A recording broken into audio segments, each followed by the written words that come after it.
জয় দুর্গা লক্ষ্মী সরস্বতী, জয় জয় ভগবান দেবতা। আমায় ডাকছো? দেবতা। তুমি কি গো, সকালে উঠে একটু ঠাকুর দেবতার নাম করছি, তুমি আমার ঝাঁটা দেখালে? উঠুন ঝাড় দিচ্ছিলাম, তো হাতে ঝাঁটা থাকবে না তো কি রজনীগন্ধা স্টিক থাকবে?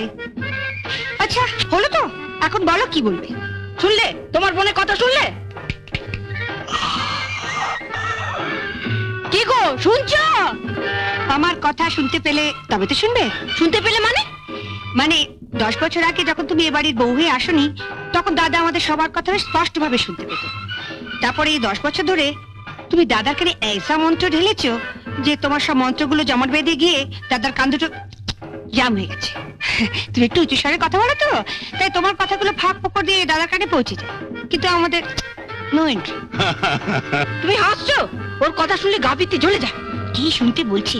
তুমিও দাদার মতো দুটো কানে নো এন্ট্রি বোর্ড ঝুলিয়ে নিলেই পারো না। এখন তাড়াতাড়ি বলো কেন ডেকেছো? ওদিকে আমার অনেক কাজ পড়ে আছে।